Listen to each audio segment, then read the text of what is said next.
Thanks, everyone, for being here. We'll open up this press conference with Don Berry, WBNS. Coach, take a look at the quarterback race as you saw it on Saturday. What jumped out, and what should we take away from what we saw, I guess? Well, one thing, I met with the quarterbacks, and,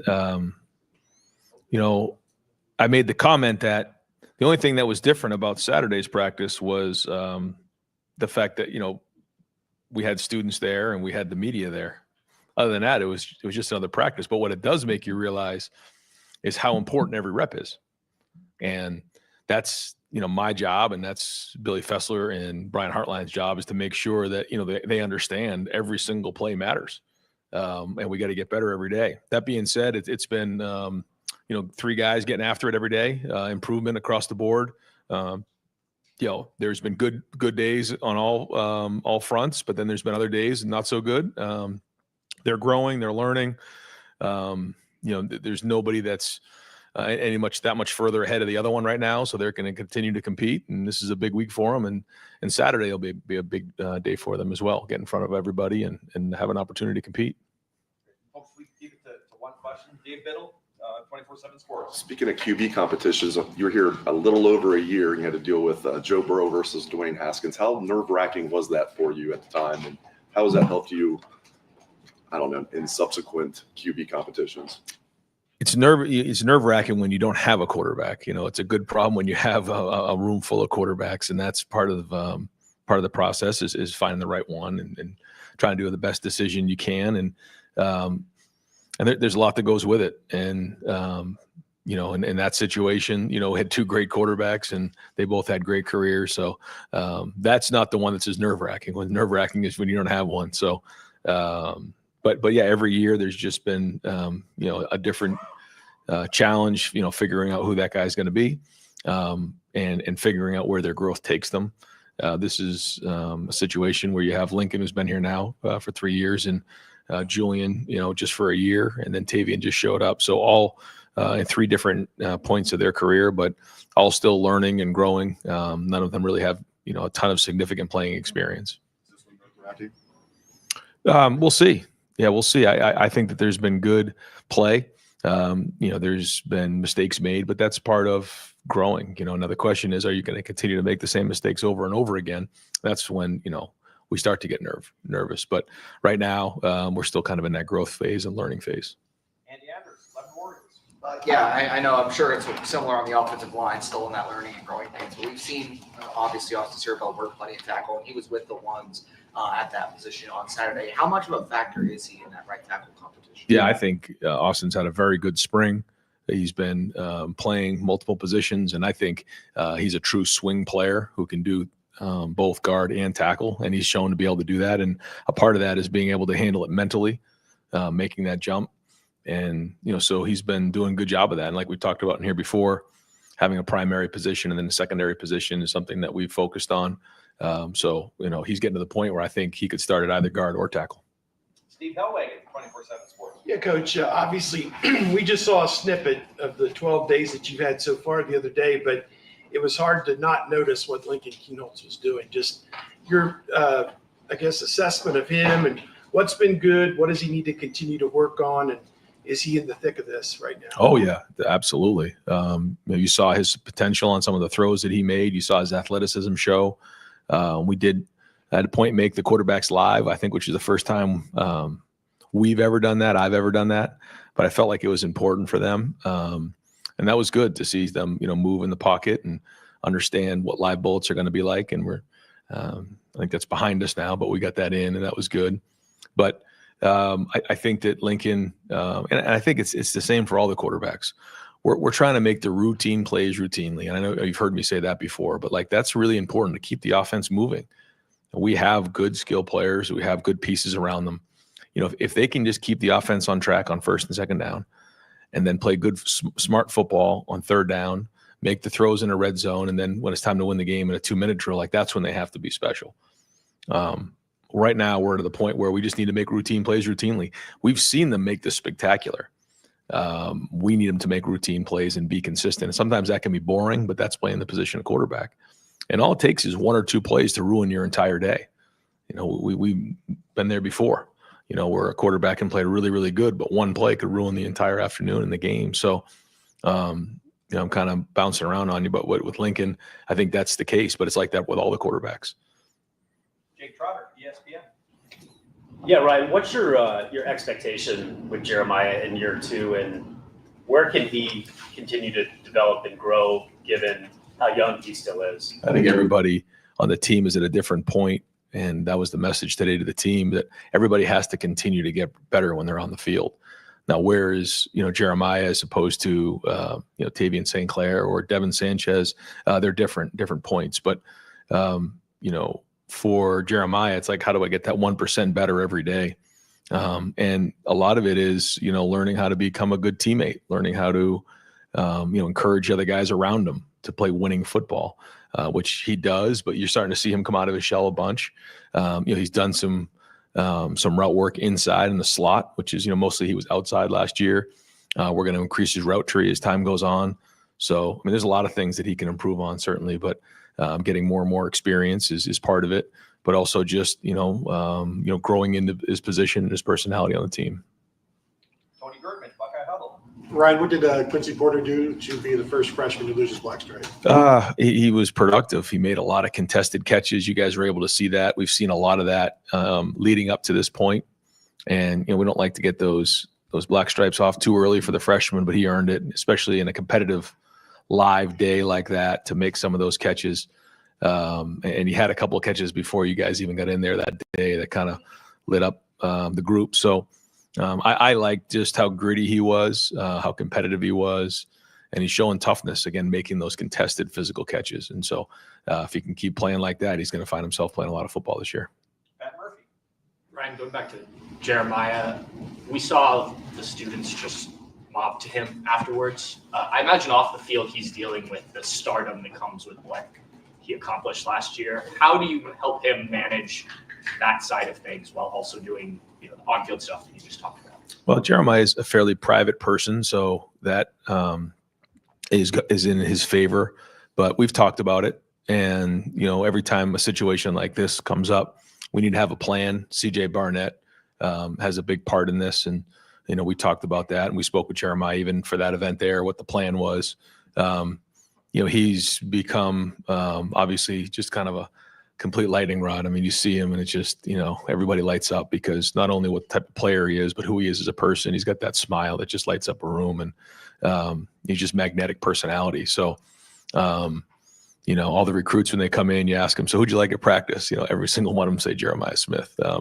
But I think with him, it's not just the ability of what he does on the field, it's how he works. It's his personality, his humility, all those things. So, but to answer your question, yeah, we have to put a plan together. He's in the city of Columbus. He's one of the most high profile players, in the country, and certainly one of the most high profile people in the state of Ohio now. And that's really the reality. So putting that in place, and I know fans respect that. He's also still just, a young man trying to find his way. And he is, when you look at him, you don't think of it like that.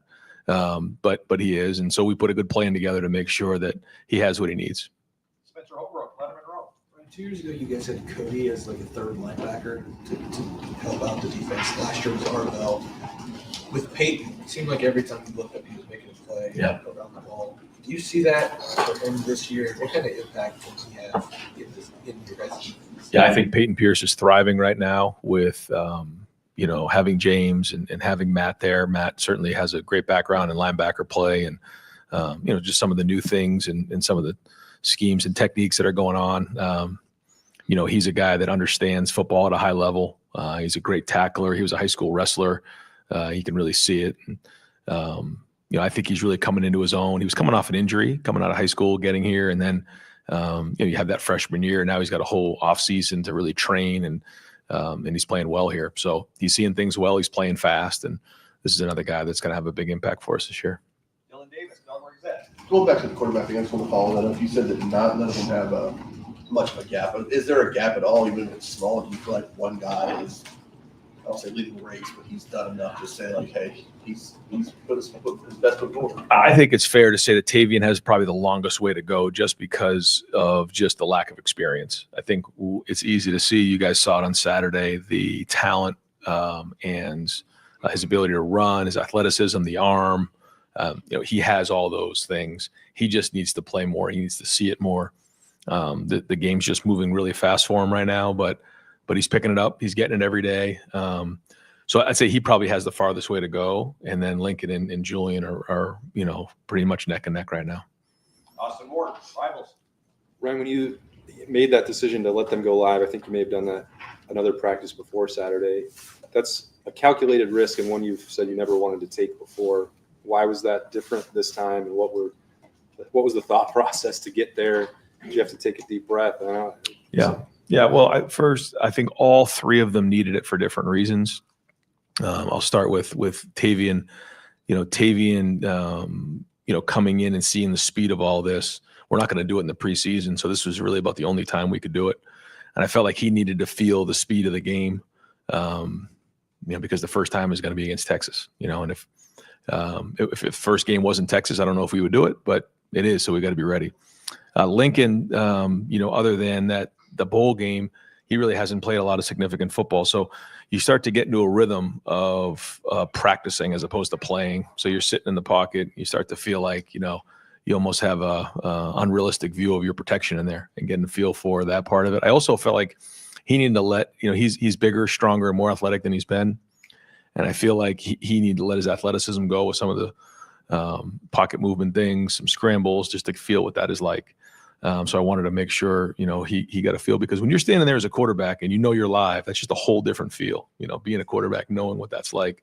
I thought that was important. And then lastly with Julian, and again, he had a few snaps last year, but hadn't really played, college live football. And so I wanted to just get that feel of what that was like. And, when you're in the pocket and you get too much depth and the defensive ends are rushing up the field, that's a sack. They're gonna whiz by you to stay off the quarterback, because that's what we do. But you got to feel what that is like. And so I felt like that was important for all three guys for different reasons.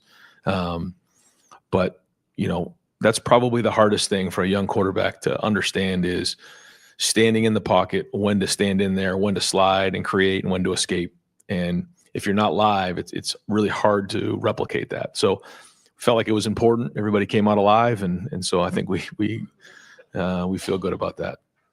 Stefan Kreising, Cleveland.com. We got to see Devin get his opportunities, whether it be against Quincy, some lined up against Jeremiah. Just where do you feel he's developing the most, and how much did he kind of capitalize on those opportunities Saturday or other practices that he's had? You said Devin?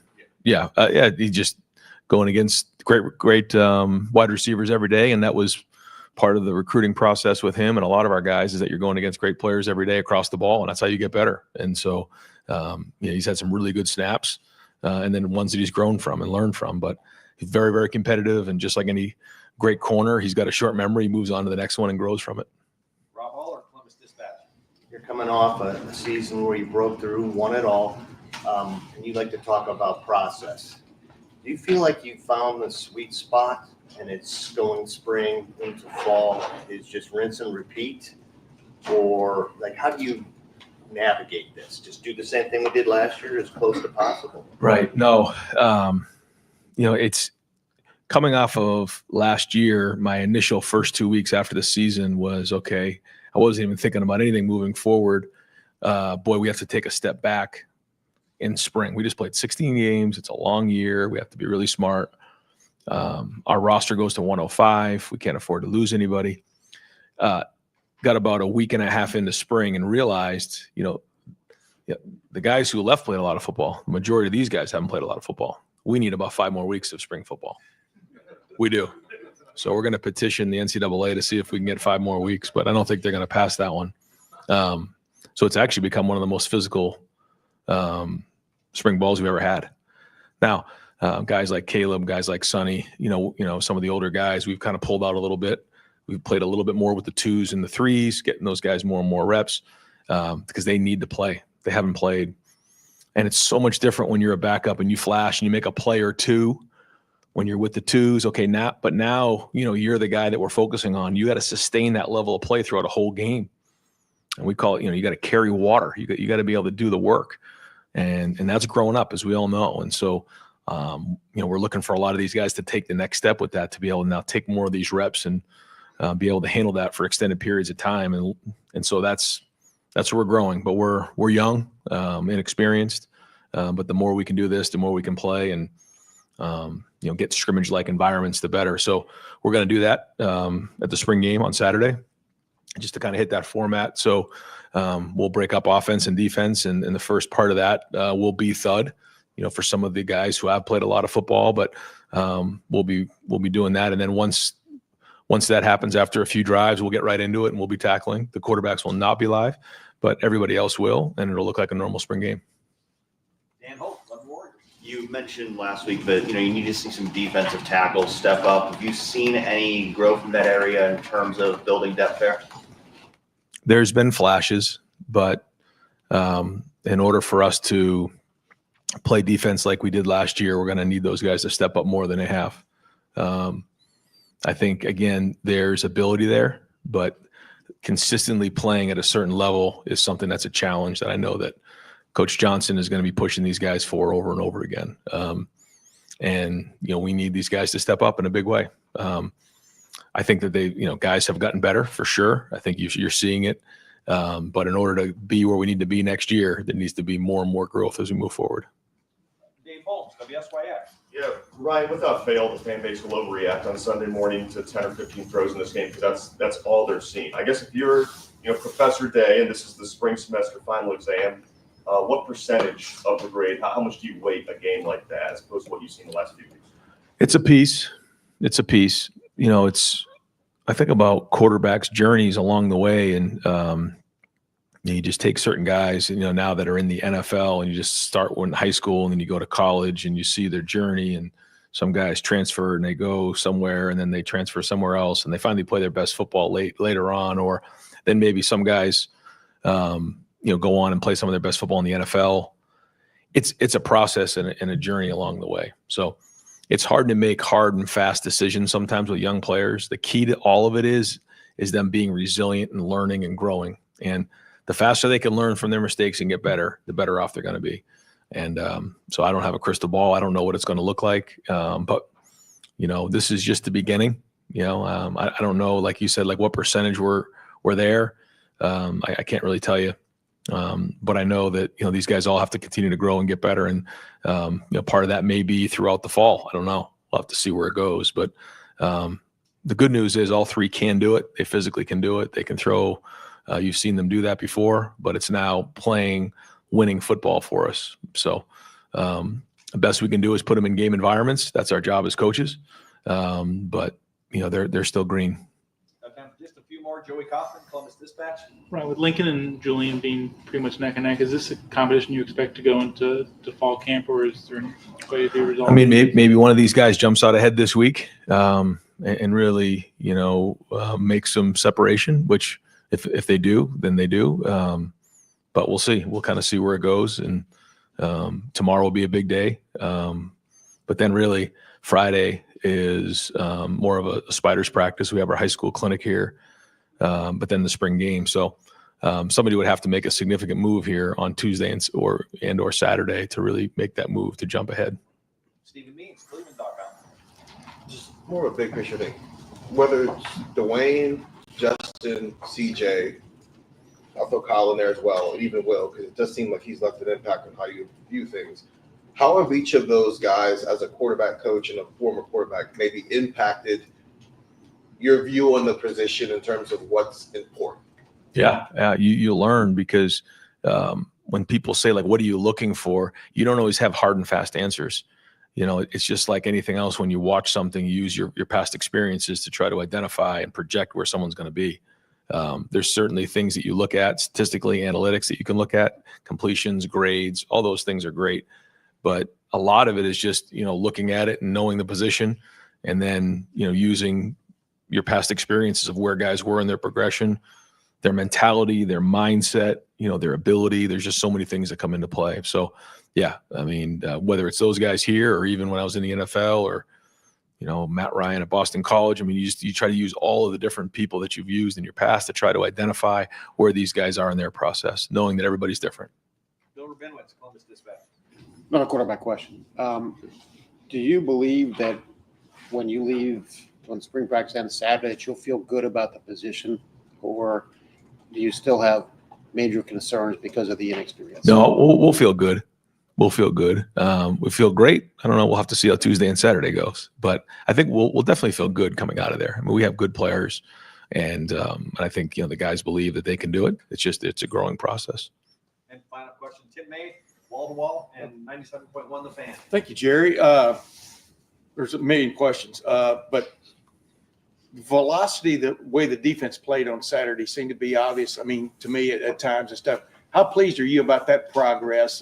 New guys in a lot of positions over there and stuff. And am I wrong about them playing with some velocity there? And where do you want to see improve on Saturday when people are really watching again? Well, that's why we went live to feel that velocity, because there's just a different feel when you're tagging off sometimes on the perimeter, thud, when you're tackling, you're rolling, you're playing fast, and those angles change quickly. So yeah, I'll say this about this group. They are competitive. They're edgy. They've given great effort on the field. That has been every practice so far.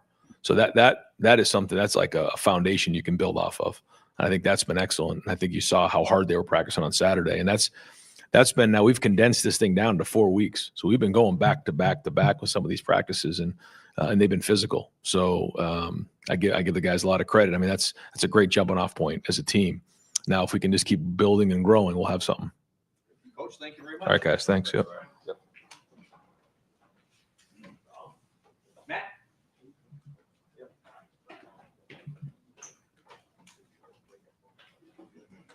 Good. How we doing? All right, folks, we're going to go about 10 minutes with Matt and Patricia here, and we're going to open up with Stephen Means, Cleveland.com.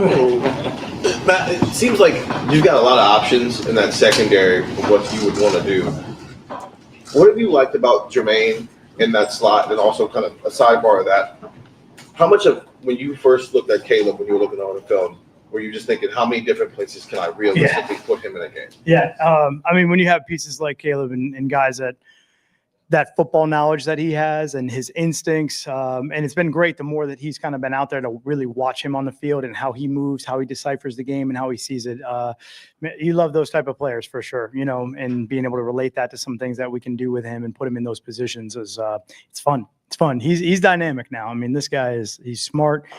He plays extremely aggressive. He really knows the offense well, so like based on whether it's formation or split, like he's IDing everything, and he does a great job of communicating on the field. So he's been a lot of fun for sure. Jermaine, I mean, super competitive guy who's got great ability, speed, quickness, and then that position flex to be able to go outside, inside, and some of the things that we do coverage wise where these guys are actually playing in a couple of different positions, just based on formation and motions and things like that. It's been pretty impressive, with his skill set to be able to do all that. So it's been fun. That group is a lot of fun. They are dynamic. They have a lot of talent. They are competitive as all get out. And it's fun because, I don't think I've ever seen wide receivers this big, like all as a group. I mean, it's like every time I'm like, can you rush? Like how big? Like, I mean, these guys are ginormous. I think they're edge setters, but to have that competition every single day and to be able to go out there and watch our guys step up to that challenge is pretty awesome. Noah Weisskopf, the Lantern. A lot of players here have said that they want the championship stuff taken down. They don't want to see it. What does that say about this team, this group, especially the returners, and why is that significant? Yeah. I think it's a really mature approach by them, right? I think it's something that was, I think one of the great things about football, whatever level you're at, it's different than other sports. It's different than boxing. Like when you win a championship in boxing, the next time you step in the ring, you step in as the champ and you have to defend your title. When you win a championship in football, the next time you step on the field, it's something new. It's a new season. It's a new team. You have to start over. You're not defending anything. What you won. Like that can't be taken away from you. That was last season. So I think it's a really mature approach by them for, sit there and say, hey, look, it's about going forward. We can't look back. It's about going forward. It's about building the journey this year to try to get back to where we want to be. But you have to start all over again, and you got to start at the bottom. So that's a great mentality. Kellyanne Stitz over here to the right, WSYX. Matt, on Saturday with the spring showcase or spring game, what are you specifically looking for out of the defense? Like, what are the goals of that day? Yeah. I'm looking for a lot of things, actually. I'm pretty excited. Like, let's get in the shoe. Let's get the fans there. Let's feel the environment, the energy.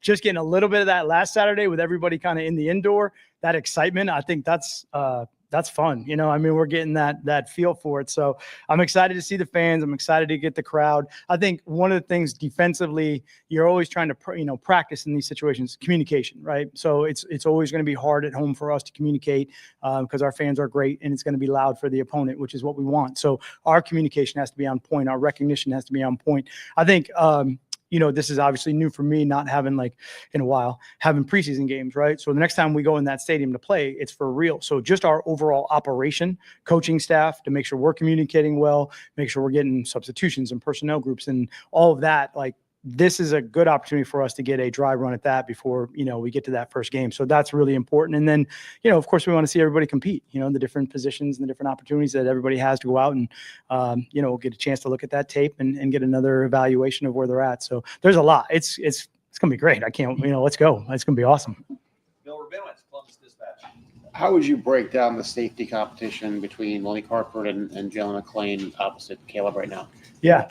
I think it's been really good with both those guys learning and competing and playing a couple different roles, a couple different spots. And Caleb is out there for some things, and there's other things that we're holding them back on. So they've actually had an opportunity to both be out there quite a bit and really to be able to evaluate the different things that they can do skill set wise. I think there's some different packages that we can run with those guys on the field and different alignments that they could be in. So it's just a great evaluation right now of seeing some deep field play, some down in the box play, some maybe man-to-man coverage stuff with them. We got some different things in that intermediate zone where they're kind of reading routes and breaking. And I would say both are really shining and showing their skill sets that we can utilize them in those situations. Tony Gertman, Buckeye Huddle. Payton Pierce, what have you seen from him this spring? Because we saw him everywhere on Saturday. Yeah. One thing about Payton Pierce right away, we go to inside drill or anything, everyone's going to feel Payton Pierce right away. He comes downhill with a physicality it's phenomenal. He is a physical player. I think one of the other things on top of that, so he's doing a great job with all that.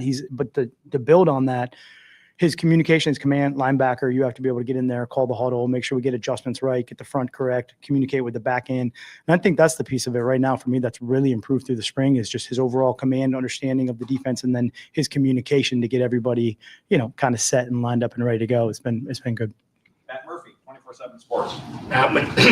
You're in the NFL. If you don't have depth at defensive tackle, for instance, you can go out, you can sign guys, you can make trades. Here, you just have to develop those guys, right? How do you feel like that has come along, and how different is that for you, knowing that, hey, these are the guys we got? Maybe the transfer portal after spring, but these are the guys we're working with. Yeah. I think you always want to develop players. I think that's the best thing to do within a system is to try to, you want to groom them, you want to grow them, you want to increase their skill set and their fundamentals because, those are the guys you're working with every single day. And it is similar. There's only certain times of the year, even in the NFL, where you can actually add to your roster. So you're going to get to points where your roster is what it is. And I think the guys that have been able to show also position flexibility. So whether they can move out to different techniques, whether it's a 5 to a 3 or a 3 to a shade back out to a 3, those are the guys then that's where your depth comes. So maybe you're a guy that's maybe a backup nose guard that, you'd rather have him out there and then move the other guy out to a 3 technique. So it's really kind of that structure of where those guys can go.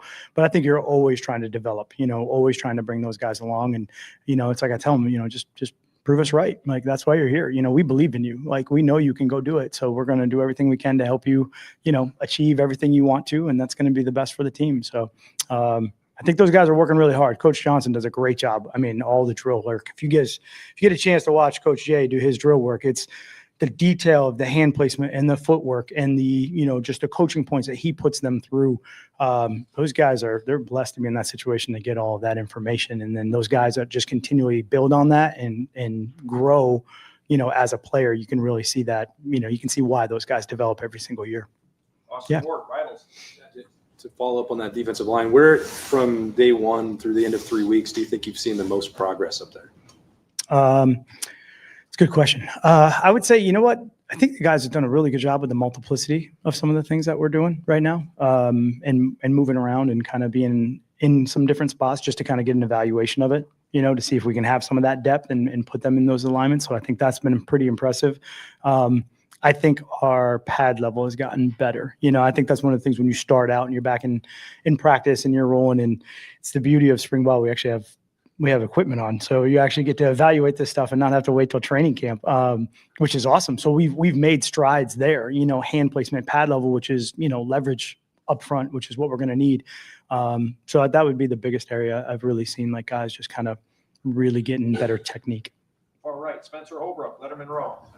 With Caleb not needing as much work this spring, how much has that benefited the other guys? Obviously, they all just moved up a spot on the depth chart this spring. And what have you seen from Jalen and Malik and Leroy that you wanted to see this spring? Yeah.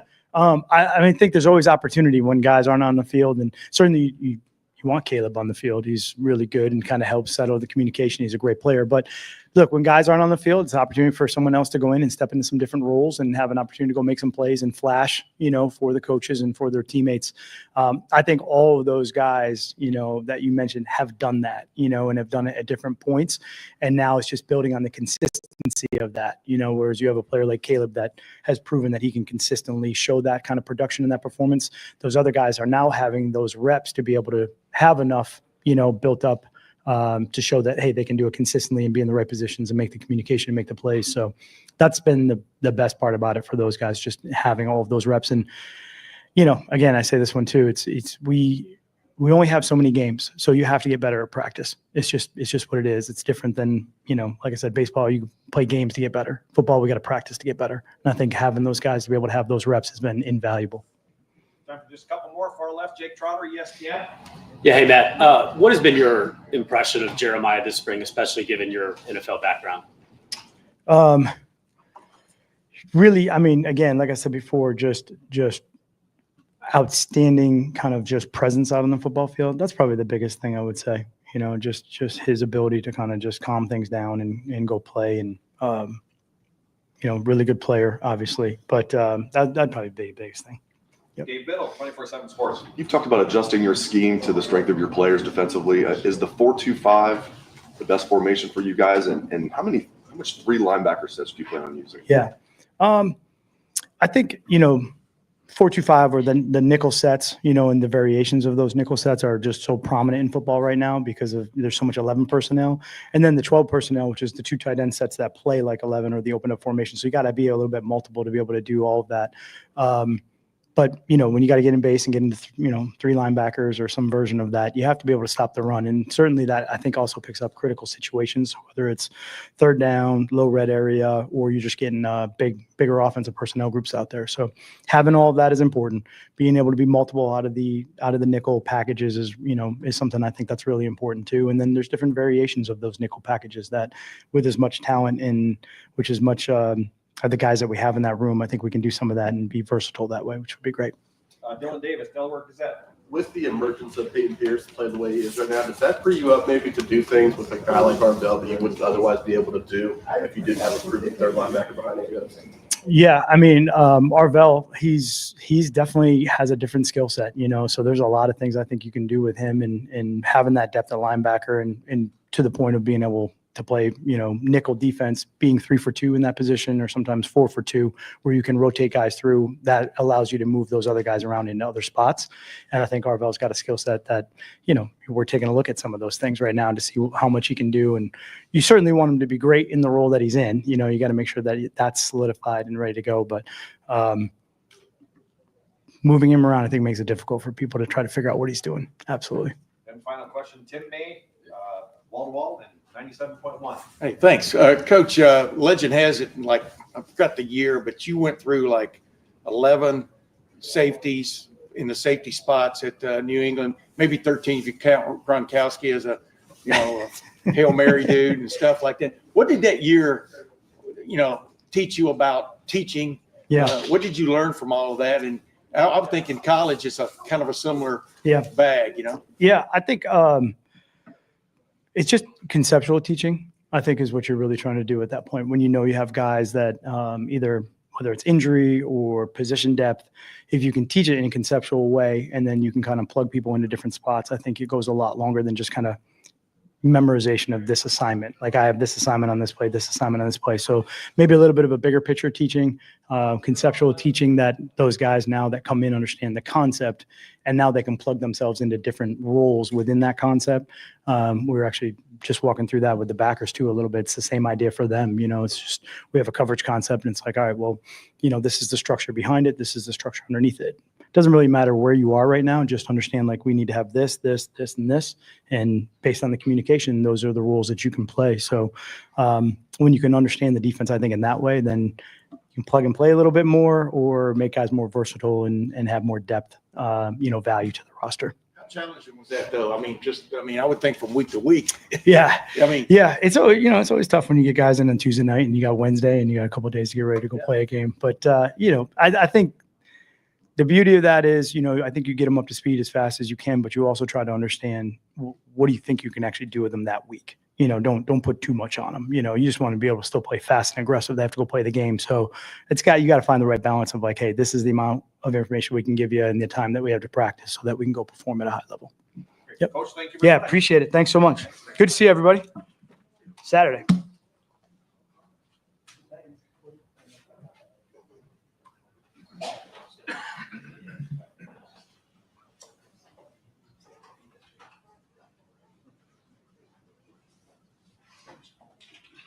All right, Coach, thanks for some time today.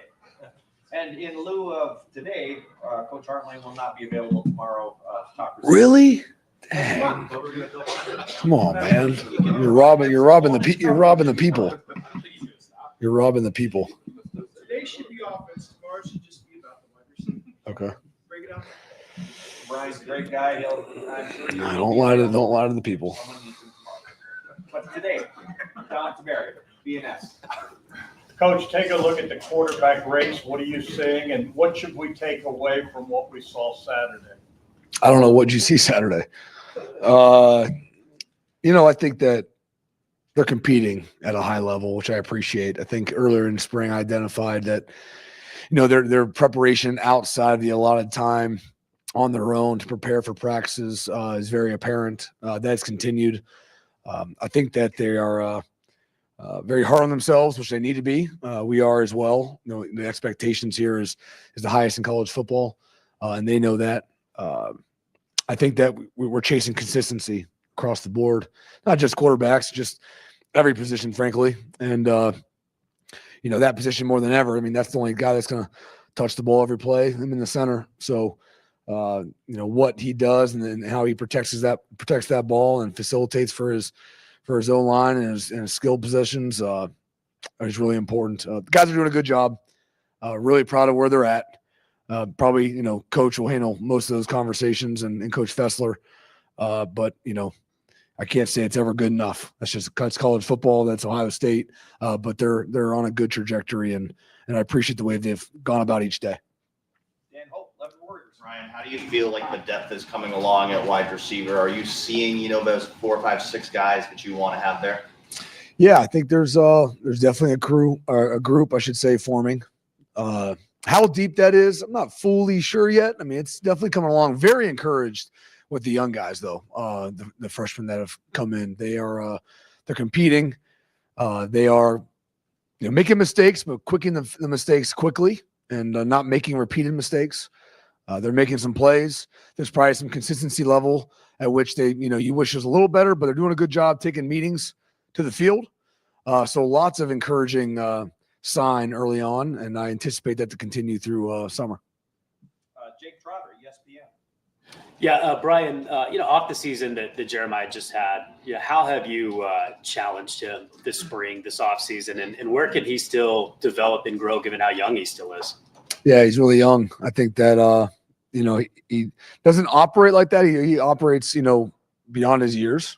But the techniques and the fundamentals, he's chasing like a lot of the guys. And you get to a certain point where you're doing a really good job. You're chasing that 1%. You're chasing that finite growth. It's not always seen on film. The individual may feel it, whether it be your base or your technique and the consistency at which you do those things. That's what he's chasing. I think he's chasing football IQ, learning more about the game, defensive structure, anticipation more than reactionary. But there's always ways to grow. I mean, if you try to mark the goals of these young men and where they currently are, they're obviously not where they want to be. So whatever that gap that needs to get filled, that's what he's chasing. So I'm sure he has some of the highest goals, and he's not that right now. So he is chasing that gap, minimizing that gap, and he's doing a good job being hard on himself. Brian, you've been on staff with him now for a couple of weeks. What have your impressions been of Tyler Bowen as a recruiter and how he's handled himself on that recruiting trail? Yeah, I mean, I just think he's a great dude, man. Like I enjoy talking with him. I like being around him. Very smart from a football standpoint. I love the way he views things. I love mechanically how he tries to, help these guys execute plays based on body mechanics and leverages and strike points. I just like, his view on things. So I enjoy that. But as you're talking football and I enjoy talking to him and being around him as a person too. So his ability to connect with guys doesn't shock me. I mean, I connect with him. So, but I've been very impressed with the amount of young men that have visited and been on campus. And I just think he's putting a lot of time into it, a lot of effort, and it's definitely showing. So he's doing one heck of a job, and we're just trying to help him out as we can. Ryan was mentioning the idea of increasing Jeremiah's route tree, something you guys have been working on. Where was it last year, and where can it, I guess, grow, or can you kind of expand on that a little bit? Yeah, I mean, just asking JJ to do everything. You don't ever want to put him in a box. You don't want to put Carnell in a box. You don't want to put anybody in a box. So to make sure he's fully equipped with every tool necessary to do anything that's required of a receiver at the college level or the NFL level. We take a lot of pride in developing that route tree technique, but it's really, the play with the mind of, routes based on coverage and all those things. So, but yeah, just trying to find ways to challenge them. And that's been one of the ways we've done that.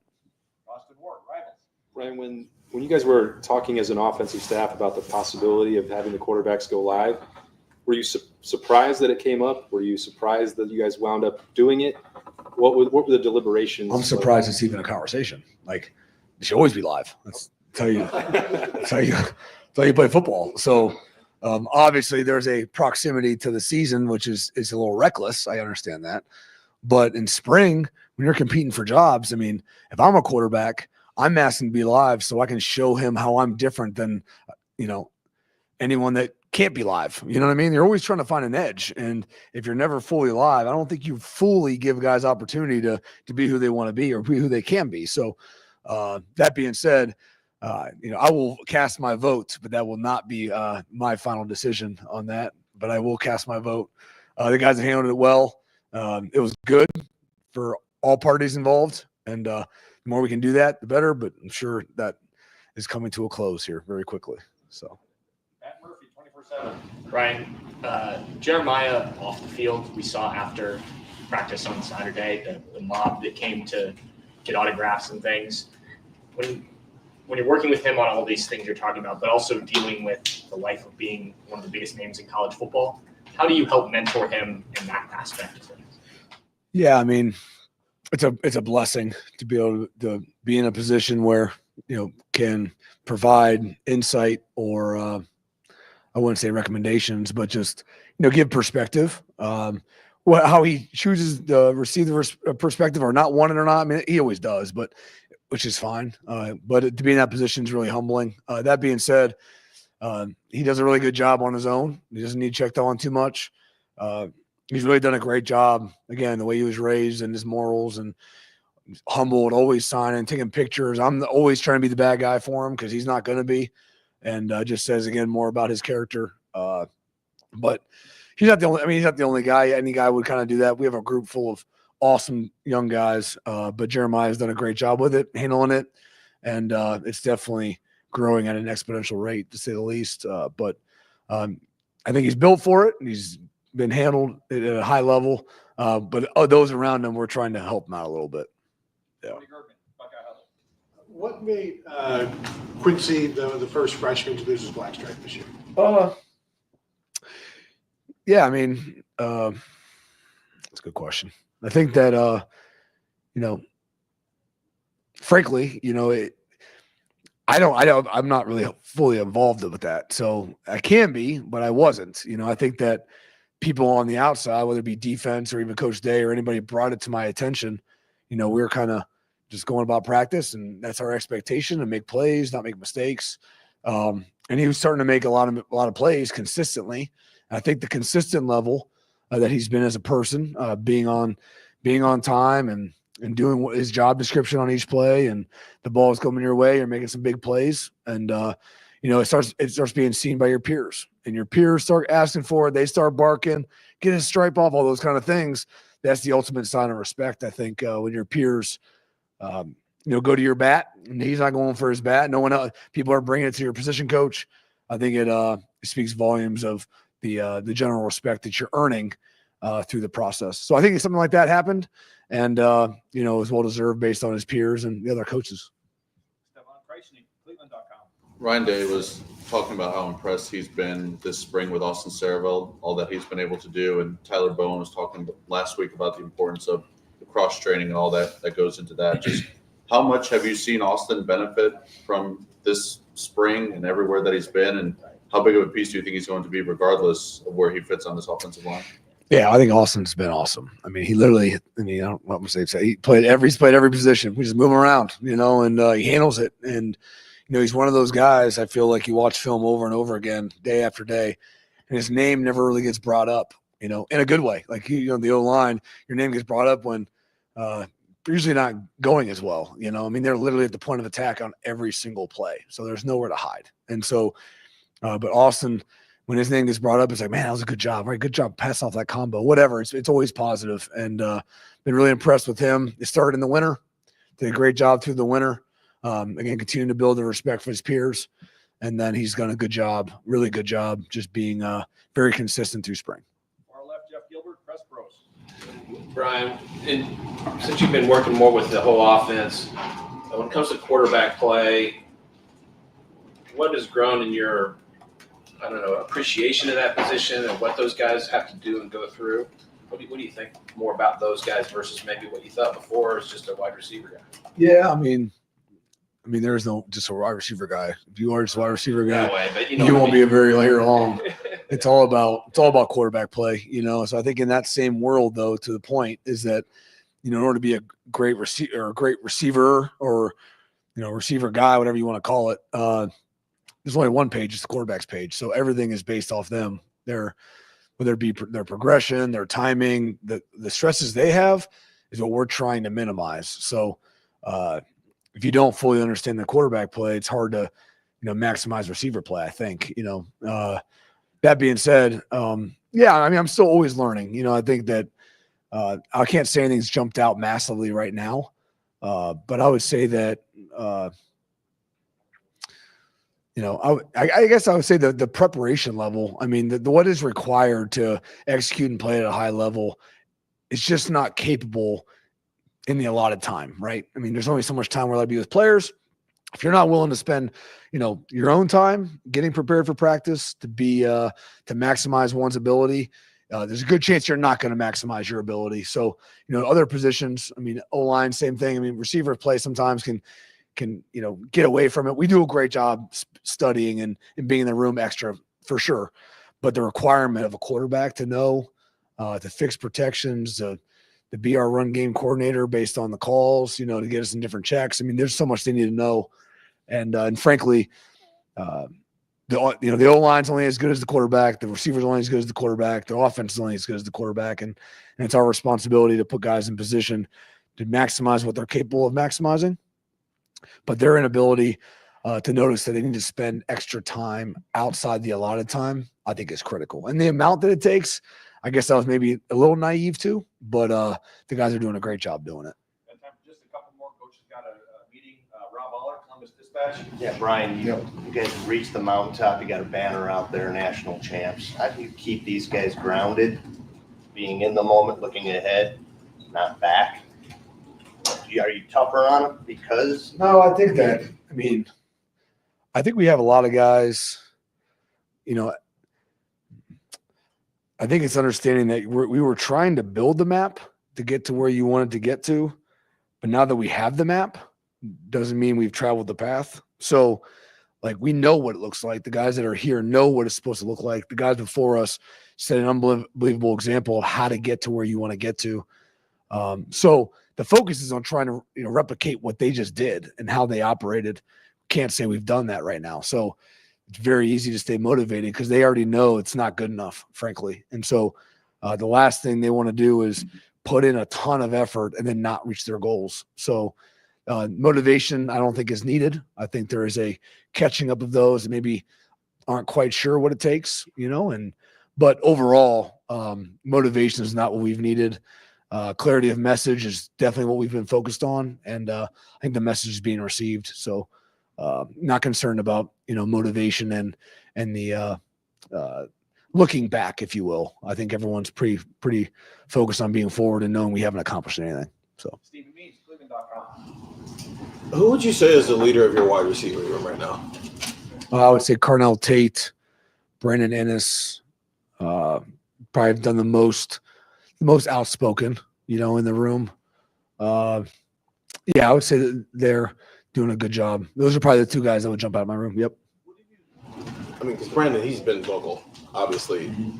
Carnell taking on that role more and being more vocal. He's a good football player, obviously. There's things he's got to do there, but that process for him and becoming a more vocal leader, for you to say that about him.